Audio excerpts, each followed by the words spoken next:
Hey, welcome into the Hauger History Podcast. I'm Mr. Hauger, and I'm here with, we didn't come up with a fake name for you, but we could do it on the spot. What would a fake name be if you had one? Charles. Cool. Yeah. Right up on the microphone. All right. Charles. All right. Hey, welcome in. So today we're talking about a review for a world history test, and we're covering a variety of topics: imperialism, industrialization, and leading up to get to World War I. So these are kind of the topics we're rolling through. One of the things I'm having my students do is review different pictures and images and political cartoons to talk about what symbolically was going on during this era and how to analyze it. So some of the questions they're going to have to look at some images and dissect what they mean and graphically what do they symbolize, but they're all relating to the concepts that we've talked about in class, including the Scramble for Africa, unions, the response of labor to industrialization, Charles Darwin, and more. So let's just dive right in and get into all those cool things. So the first thing that we're talking about today is imperialism. And a lot of this idea that we could make money, like as much money as possible, came from the idea of exploiting power and money and becoming rich, and then basically exacting your toll on the world based on how you wanted to control things. And so I'm asking the class, when we talk about the scramble for Africa, like the rush to get resources, and there's a best definition, is it to mix things up, Charles? Is it a quick struggle for gain? Is it to run backwards quickly? Or is it a slow meeting and change? I think it's a quick struggle for gain because everyone wanted to get there quickly so they could get the resources and goods so they can make money before other people did. Right. And it's kind of a tough discussion to have in class because when we make comparisons, we don't want to make light of what happened around the world and to imperialized nations, but we made an economic or business comparison to where if you open up a business where there already is competition, you're too late. You're gonna lose out on a lot of the dollars and a lot of the fights for control because there are already established partners there, and you're gonna not have an easy time gaining access to the market. So European countries were trying to rush to different areas that hadn't been colonized yet, gain access to people, to resources, to natural resources, so that they could be the first ones to then trade that and market that and process that to the world. Nicely done. And then we talked about the one thing that had to happen for imperialism to really take off in this second era, this new imperialism. What is that one thing? Well, people needed to get the resources. Yeah, what did they need the resources for? They needed resources so they can mass produce, so they can make money. Right. So then this whole thing couldn't have happened without the Industrial Revolution, right, is what we're talking about? Yeah. For sure. If we're not factory producing anything, we don't need a bunch of raw materials to turn into finished products. There's no need for that. If we don't have the capacity and the facilities and the factories and the labor to process, I can't do anything. If you backed up to my classroom with 5,000 textbooks, I'm like, well, I only need 30. I can't. Maybe if I was teaching every history class, then I could use those resources and I could see that need. But no, if I can't produce 20 million tons of cotton, I'm not going to need the labor and the machinery. And if I don't have the machinery, that's not important. So that's exactly right. What was the first country in the world to do all this, to start breaking down and mass producing in factories? It was England. Yeah, it was, because they had the political stability. And we talked about that a few chapters ago. They had political stability. They had the workers. They were able to pay workers low wages. They had the materials in the ground to make tin and to make steel. And they had the governmental leadership to inspire and invest that money to do so. Nicely done. We talked about Darwin a little bit, which is usually saved for science class because he's the guy who's survival of the fittest, but people started applying that to societies.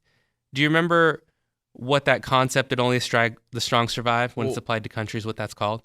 I don't remember what it was called, but he kind of talked about how the poor are poor for a reason. Yeah.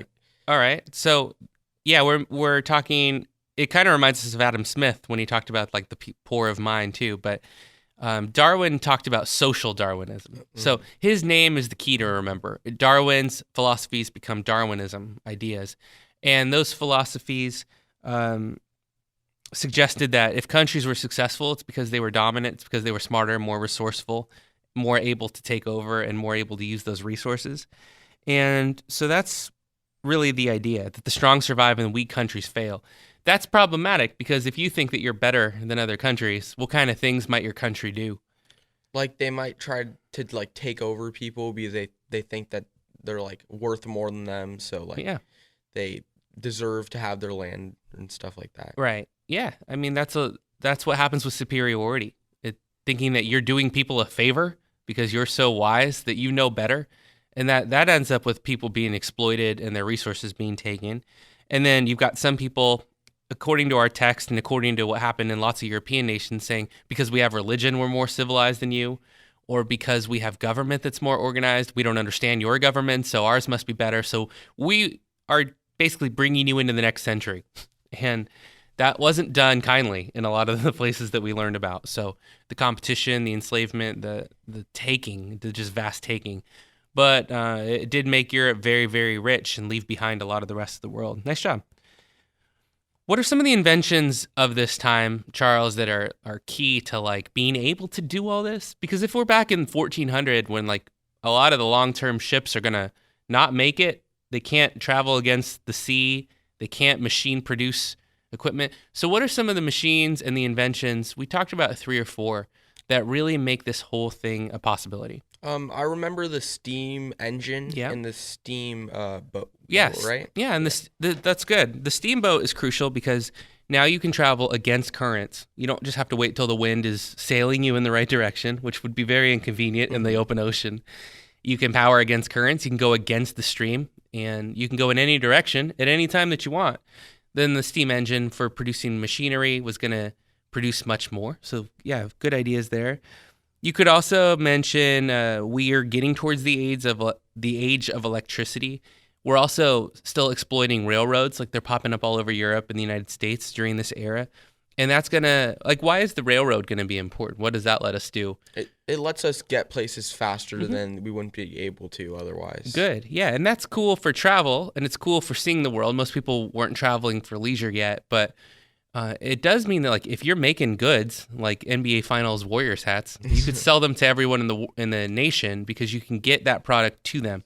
That's huge too. Like, we didn't talk about this much, but in terms of industrial food, if before we were starting to mass produce food in factories, but the meat was going to rot or go bad, you could salt it and make it last a little while longer. But now that you can preserve foods and get places 5 times, 6 times, 10 times faster, you could sell your cheese, your meat, your dairy, your products, your accessories before they spoiled to millions of people. It's kind of the beginning of like a global trade network. So pretty cool. Nicely done. There are 4 types of new imperialism, and that's one where, like, I don't often ask memory-based questions because I remember being the student taking the exam having difficulty remembering the 4 types of imperialism. But from seeing it one time, can you recall what the 4 types of imperialism are? It was colony, Protectorate. Yeah, protectorate. It's not a word we use every day. Yeah, a sphere of influence and economic imperialism. Nice. You nailed all 4. So a colony would be like what the United States was under Great Britain, where they controlled us. They owned everything we did. They then taxed us and we got mad and we rebelled. A protectorate is when a country's too weak or can't secure their own borders. And so you kind of come in with your military. You keep them safe. You want to keep them stable. That way you can continue to use them as a partner. A sphere of influence is like maybe you don't control them, but your way of life, your culture, your norms, your government, your economy is protected there. And the United States likes to see that like countries be friendly to capitalism. Like you still see that today because you want countries aligned to the way of doing things where profit is rewarded and incentives are given and the market determines prices, because that makes it easier for you and I to trade with everyone around the world. If we don't have to worry about government to negotiate with, it'd be easier if we can all trade freely. At least that's the viewpoint of people that support global trade. And then economic imperialism is where like you don't really run the country, you just run the economy. You make sure that the market stays open. You make sure that goods are available to the world. Nice job. Yeah, we're doing well. We have not covered the Spanish-American War yet, so you won't know anything until tomorrow for the next part here, but I'll go ahead and run through just to help you out and kind of give you an early heads up. So we get into a war with Spain because just like what happened in Africa or in other countries, it's a scramble to get there fast.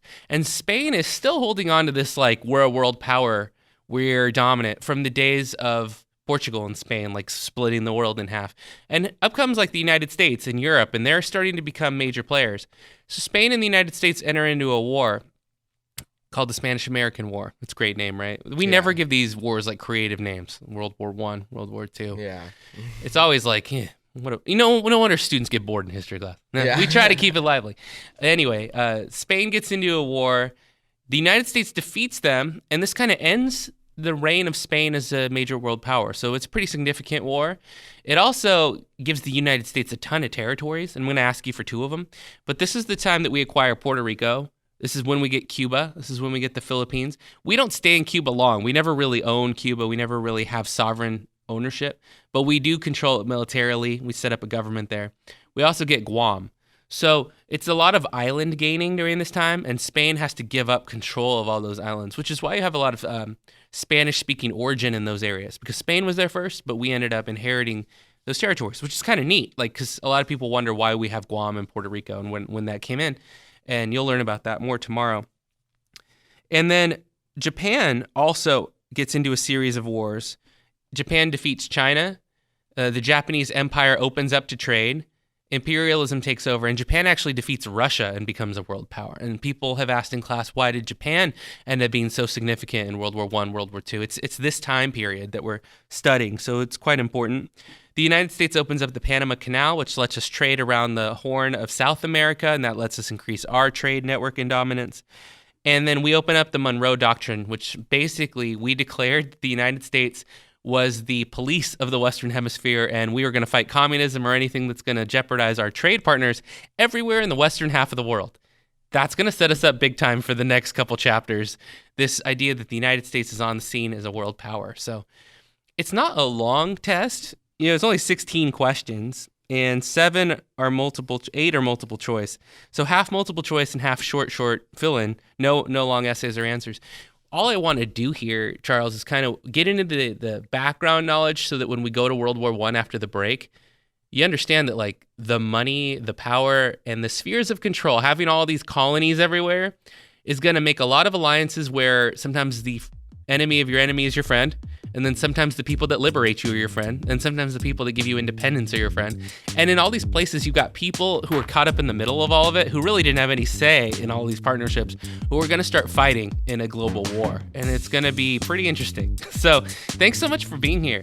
No problem. Yeah, man. We appreciate your feedback, your thoughts. I hope it's helpful too, and like seeing a little more of the reasoning behind the questions and the answers, and why the answers to these questions are, somewhat more important than some of the others. So we'll see you on the next edition of the Hauger History Podcast. Happy studying and happy holidays in advance. And we'll see you everywhere whenever you click play. All right. That's a weird way to end that. Yeah.